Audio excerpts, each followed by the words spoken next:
Sounds good. Ready? Welcome everyone to another edition of Mechanics Institute Chess Club's Friday noon social, not Friday night social, Friday noon social. And it's our pleasure and honor to have FIDE Master Sunil Weeramantry with us today. I'm very happy and glad that you could join. Thank you so much. Well, thank you, Jude. It's nice to be here. Thank you. So we are looking ahead of an interesting conversation about your life and what you're doing. So let's jump right in. Sure. You were born in Sri Lanka, right? Yes, in Colombo. Wonderful. And when did you come to US? Well, I came to the US in a very roundabout way because I lived in Sri Lanka, of course, went to school in Sri Lanka. I was born in 1951, so the first 11 years I was studying, in Sri Lanka. Then my dad got a job in Geneva with the NGO. Mm-hmm. So the whole family moved to Switzerland, and I did all my secondary education in Geneva. And then I went on to law school in England and didn't actually complete the last year, but came to the US because my dad had by then moved to New York. He was working for the Security Council. And so I joined them here, and then that's how I got to the States. And you started playing in the United States, right? Oh, no. I played way back, right? Oh, you mean I started playing in the US, yeah. So you started chess when you were in Sri Lanka, right? Yes. My grandfather. Your grandfather. Yeah. I feel that's always a very inspiring story to ask everyone who taught you chess, because that brings up such a background of any person's life. So who taught you chess? Yes, it was my grandfather. And it's really interesting because I see now that I teach so many people myself that it's very big in families, and even somebody who played chess and may have stopped playing chess, when they have kids or they become grandparents, they want to reintroduce this because they have very good memories of that. And certainly my grandfather wanted to spend time with me, and he thought this is a good way of spending some quality time. Yeah, and I felt when I heard about the FIDE call for International Chess Day to teach someone chess, I felt that was brilliant, right? Because everyone has that memory, right? Absolutely. So did you teach anyone chess on Tuesday?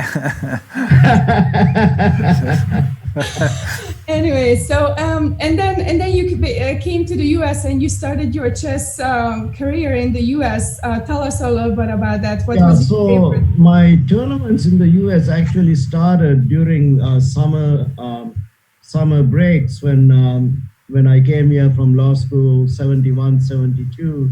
I hadn't yet moved to the States. And I remember one tournament in particular where I was given an unrated status, and I think I was number 96 on the wall chart. Continental Junior that was run in Deutschburg. Deutschburg, yeah. Yeah, so, he was, very active even back then. And that was one of my first tournaments, and nobody had heard of me. So, I was able to win my first 6 games, and I beat some pretty good players. And so everybody was really shocked. And then, of course, I ran into Norman Weinstein in round 7. And, he became an IM and went on to win the US Open and so forth. And he beat me. And then I lost my next round also. But I salvaged a draw in the round after that. So 6.5 out of 9 gave me about a 2250 rating. Right off the bat. I came into the rating list with a master rating. So, and then I continued playing. I played a lot in the 70s and 80s. Mm-hmm. So you can look at my MSA. Maybe my best tournament was when I won the New York State Championship in 75. That was my first major win. Wow. But you're still an active player. You have been playing while training, right? Yeah, off and on, Judith. I like to do that because I'm old school in some ways. I believe that you shouldn't be going around preaching if you can't do it yourself. Yes, thank you. I still love hearing that because there's these wonderful coaches, but they don't have tournament experience and they don't know what it takes to sit down and sweat through a game. That's right. And there is no way that you can experience that if you don't play. And if you have not experienced that, how are you going to give good advice to your students, especially if they are tournament players? I know a talented coach that doesn't play tournaments for fear that he might have that one game where kind of the aura and respect will be lost because there was a blunder or something, or he did something crazy. But it's like without that live experience and then being able to you can't coach someone through that if you haven't experienced that yourself. No, that is totally correct. And Abel, I mean, the reason most coaches stop playing is that they feel embarrassed if they lose, and they feel that they have a reputation to protect, and therefore lose their students if one of their students beats them. Exactly. I mean, to me, that's the biggest compliment you can get. Right. Yeah. Come on. What more does a teacher want than have your student turn around and beat you? That's right? your own success. It should be. So the question awaits. When did Hikaru first beat you? Do you remember the first time he beat you? I tried to make it a point not to play Oscar and Hikaru in tournaments as much. Oh, I see. Right. Don't forget, because Oscar was the chess player. Yes. And Hikaru came on afterwards. In fact, I met Carolyn through Oscar because Oscar was already national kindergarten champion. And then Hikaru started playing later. But I remember, so my score against Hikaru in rated tournaments is 1.5, right? 1 win, 1 draw, 1 loss. And I thought it best to stop it right there. It's only going to go the other way, right? Well, that too, absolutely. It could only go the other way. But it was a tournament in Newburgh once where Hikaru was leading the tournament, and I was in second place, I guess, or somewhere close to the top. Anyway, I had to play him in the last round. And so I thought, well, I'll make an unsound sacrifice, and then, he'll pick me up quickly. And so I made an unsound sacrifice. I sacked the rook for 2 pawns. I remember this game really well. But unfortunately for Hikaru, he made a sort of an inaccurate move after the sacrifice, and then I just couldn't resist. My competitive instincts took over. Nice. And my position just kept getting better. So what am I supposed to do? Right? I mean, and I tell you, those 60 miles home that I drove back that day were, the most drive that I've ever had, because we didn't say a word to each other. And I thought to myself, what a lose-lose, no-win situation, Yeah, I know. It's lose-lose, but it felt so good for you. Yeah. Oh, it did. Oh, believe me, he was higher rated. He was like maybe around 2450 at the time. Yeah. Just to beat him. And I'm trying to have fun. I just sacked a rook.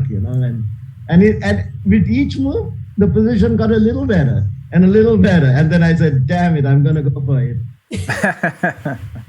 So for those who are watching us and don't know, Grandmaster Hikaru Nakamura is your stepson, right? Yes, indeed. And yes. You became his coach, and you are his trainer, his coach, and you often accompany him to tournaments. Is that correct? Yeah, pretty much. I mean, I served all those functions, at various points. In terms of accompanying him to tournaments, my wife did a lot more of that. And I had to send him out to Europe because there were no tournaments in the States.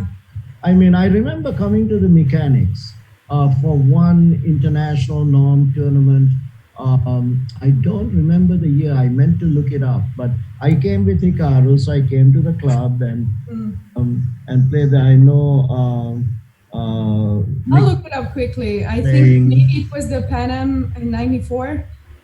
No, or, Maybe or, not. Yeah. or early it was 2000s. around then.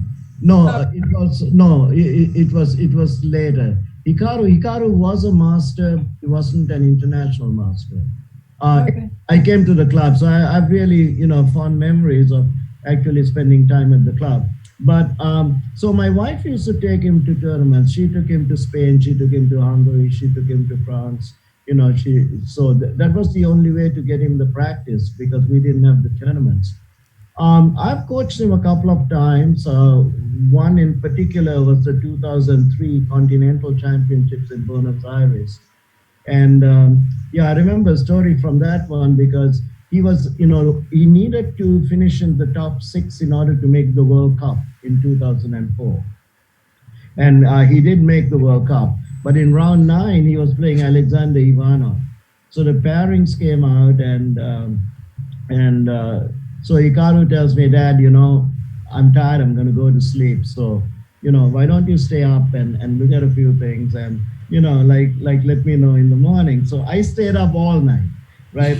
So I stayed up, it's what coaches do, right? So I stayed up all night and I prepared some stuff. I put it on his computer and I gave him about four options. And he looked at it in the morning and he said, "Oh, that's pretty good, but why didn't you go deeper?" Killing him. I really did. Oh, All night wasn't enough. All night wasn't enough, no. But yeah, I enjoy going with him. Lately, I try to go only when he asks me. So I've been with him to India. He asked me a couple of times, Gibraltar. And Gibraltar, I know a lot of people because from my time in England, a lot of those yeah. people involved in the Gibraltar tournament as well. So I like to go to Gibraltar. Stuart Rubin's an old friend of mine. So yeah, I've been to various tournaments. I've been to Biel with him, Zurich, Sigmund Cup, and so forth. Yeah. Fantastic. It must be nice. So at what point in your whole process of player did you start getting into sort of the executive side of chess, where you started, advocating for Scholastic chess, for example, and like kind of what transitioned? That's I think the simple answer to that is when I realized I couldn't make any money playing. So you had to do something. But I always felt that there was a very strong relationship between the thinking process in chess in terms of how you select a move and the kind of thought process that I had to go through in going through legal precedents in looking at case law when I was in law school. And it's the same kind of process. You sift through like a lot of material, and you have a lot of theory in chess. You have a lot of case law. You have to read everything and see what in fact applies and what does not, and where can you maybe take off differently and do something. So I saw a very strong similarity there, and I said, I think this belongs in schools as a subject, because it is not the subject itself. I mean, look, you could do this through a lot of things, not just chess, but kids enjoy chess, and so why not bring it into the schools and focus on the process as opposed to the chess? You see? Yeah, and interesting. I was able to convince Hunter College campus schools in New York City. It's a leading laboratory school at the time, which they used to be very good with innovative educational, ideas and so forth. So I was able to convince them to try this, and we started small, and it gradually grew, and today it's still going. I started this in '79. It's still going. Wow. And the program has been institutionalized now. So if I leave, I mean, I'm still there, but I have trained someone to take over for me. But if I'm gone, the program will continue. That's the important thing. That's fantastic. And you have a few other schools that you started this in Connecticut and Florida, right? Yes. So in 1990, I created a foundation called the National Scholastic Chess Foundation. It's a 501c3. I have a board of directors, that above me and so forth. But the main reason for it was because I was approaching teaching chess from a slightly different angle than most people did, because I was more about the relevance to general education than into, I wasn't so much into turning out chess players, which sounds ironic because Oscar and Hikaru, grew up in my house. I mean, of course. Yes. So people sometimes think I'm about turning out chess players, but it's really about the benefits of chess, And so I wanted to be an advocate for that. So I created the foundation. We do a lot of programs in Westchester County, also in Sunrise, Florida, and that's a very big part of what we do. Yes, so that's how the foundation started. It was for that reason. And you also organizing or have organized chess educational conferences and workshops, and had some very prestigious. Yes, this is true. In 1990, I convinced the delegates to create the Chess in Education Committee. So, and the delegates is the U.S. Chess Federation. Yes, U.S. Chess Federation, right. I don't know. So they created the committee was created in 1990. I chaired it till about 2000, and then handed it over. My co-chair or vice chair at the time, Javier Pinedo, he did a tremendous amount of work with me. And one of the things we did, which hasn't really been written about, there isn't any mention of it in U.S. Chess in the magazine or anything. But in 1998, I organized a symposium in the U.S. Senate because I found out that Senator Carl Levin was sponsoring a bill. Was he Michigan? Yeah, of Michigan, yes. Yeah. Carl Levin of Michigan was sponsoring a bill called Goals 2000. And this was supposed to revolutionize education, and it's supposed to... And I found out that because Senator Levin had some exposure to chess and played a little bit himself, that the word chess was in the bill when it was in committee. So I got very excited because I'm chair of chess. So Javier and we contacted Senator Levin and convinced him to come and speak and be the keynote speaker, which he did. Wow, fantastic. And it was amazing because, the whole thing went, and we honored some people. I remember one of the programs he honored was a local program that David Mailer was doing in inner city Washington, Yeah.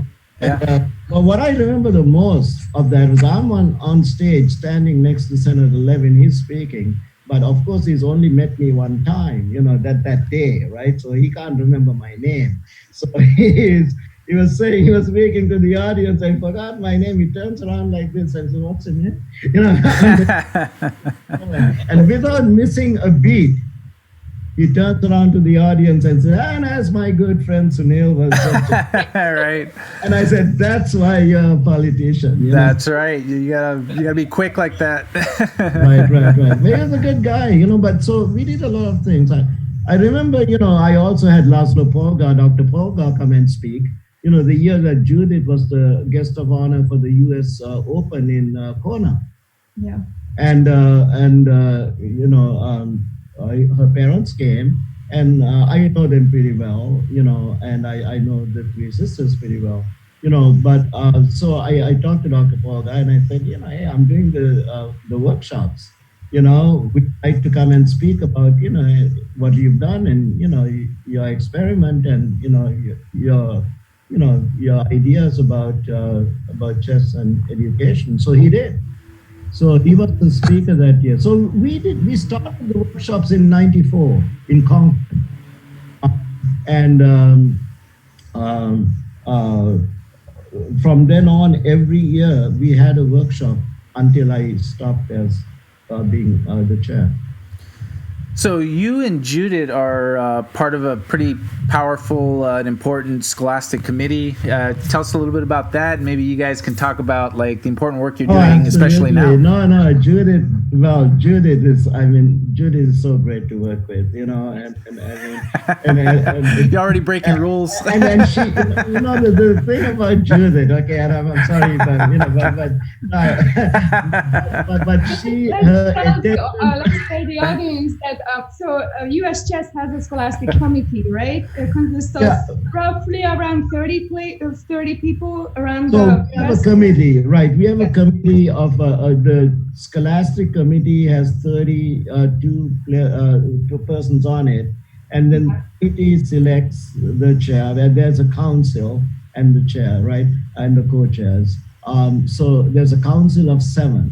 And Judith, congratulations, you were just read that, right? And you too, and you got reelected. Thank you. That we can work together. And so essentially what we do, Abel, is, you know, one of the most important functions is we set policy, but we don't set the policy because we are not a policy making body. We are a body that recommends. You recommend to the executive board and the delegates. Right. But they, you know, what we call the scholastic regulations are really within our purview. And the scholastic regs, we felt were very important because in the old days, the tournaments were run by the nationals, were run by different organizers. And so you never were sure what kind of, there was not a consistent quality. And so we realized that over time, you know, we had to standardize as much of this as possible. Then the office took over, then it became easier in a way, but still, because my argument was, and people like you and me, you know, we coach people at the local level. And if you want to take them to the nationals, you want them to have a good experience, right? If they don't have a good experience, they come back home and it's your program that suffers. So it's totally selfish, believe me. The original motivation. But that's how it all started, And I mean, the work you're doing is especially important now because, you know, with all the closings due to, COVID-19, you guys have been able to keep, some, national events and national championships going and making adjustments for the online environment. How's that been, having to do a lot of work in such a short period of time? Well, it's been very challenging, but I think also what we all realize is that if we don't do it, it just is, in danger of dying. And the kids really want to play. I mean, if we go a couple of years without a tournament, I wonder what the landscape will look like in terms of competitive play. And so we had to do something online. And now in theory, of course, this should work perfectly well, but the concern that everybody has, and there's no way to sugarcoat this, is that people, can cheat, and they might, but it's not, and maybe it's only, 1% or half of 1% or even less than that. But if as a player, you don't have confidence in the system, you're not going to want to participate, and so this was really, it's the PR of it, that was most difficult. How do we convince people that everything is on the up and up? And so there's, we've taken every precaution that we can. We have some very stringent requirements, for these upcoming invitationals, because we have these major tournaments like the Arnold Denker Tournament of High School Champions, the Harbor, middle school, John Rockefeller Elementary. The Denker goes back almost 35 years. It's a tremendous legacy. I mean, it existed when I was a kid playing. And Denker is what inspired Dwayne Barber then to create the, the bar. And I knew Arnold Denker, and I'm also on the U.S. Chess Trust, and his son Mitch, when he during his life, also on the trust. So it means a lot to me personally, this tournament, and it's a very prestigious tournament. And so when we were able to pull it off, and hopefully, fingers crossed, Juliet, for this weekend, Yes. you know I think I'm looking forward to it. I mean, I'm confident that it'll go well. And these big national events, the Denker, Barber, Rockefeller, the Senior, that is all happening this weekend. And All happening this weekend. yeah. Yes. And this weekend and next weekend, there's also a fifth one honoring Ruth Herring, our good Yes. friend and mentor, Ruth Herring. And there will be a side event, a pre-warm-up event tonight, right? And that's named after you, right? Yes. It was. I'm championship. it's it's a great honor. I mean, I get tongue tied when I try to. I didn't know anything about it, and I get a phone call from John Rockefeller one day, and he says to me, "Sunil, you got a minute?" I say, "Yeah." He says, "Well, we've done something, and I hope you agree. But if you don't, it's too late." You can't take it back. So for those who don't know what this is, there are these selective invitational events, one player from each state, that's the state representative. So these are very high quality selective tournaments, and so roughly 50 players from each, one from each state, will compete in their grade category or their age category, or Herring is an all-girl tournament. And everyone is qualified to participate in tonight's Bliss tournament. And the big surprise, I think, and is starting to get advertised now, that US Chess will cover these events live. And guess who's the commentator, one of the commentators? Do you want to spill the... Well, one of the commentators this weekend will be Hikaru. Yes. And Hikaru, and I think Grandmaster Ness is also... and Robert Hess. So Hikaru is actually going to do Sunday. Now, Hess is going to do Sunday.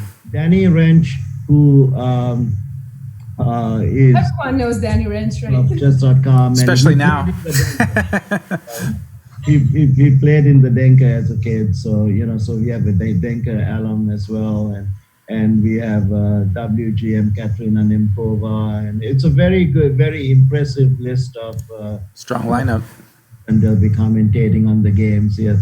Yeah. So everyone, tune into US Chess's Twitch channel, and big congratulations to US Chess office, Boyd and Pete and Chief TD John Haskell, they're all working really hard to make this event possible. So I'm very excited about this weekend. And yeah, absolutely. I think it's going to be a blast. And to get you.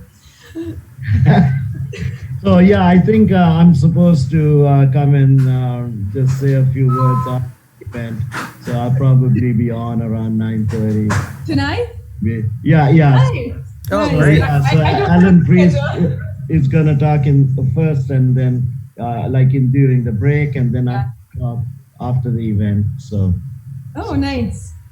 Nice, wonderful. Yeah, I think we do have a little bit of break between round 4 and 5, so I think they probably scheduled you during that time, I guess. Yeah, no, I'm after, and Alan is during the break. I see. Yeah. Well, so it's very exciting.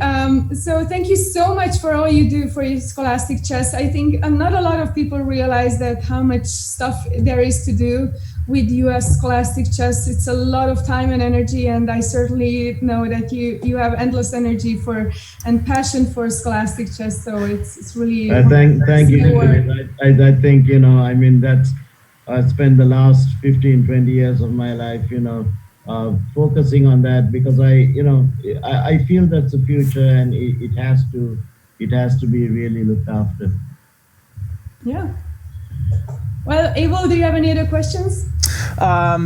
I guess the only thing that I have to say is that, I mean, I personally see the amount of work Judith does, because I feel like she's nonstop. And then when I think she's having a break, she's working with the Scholastic Council to redo the regulations.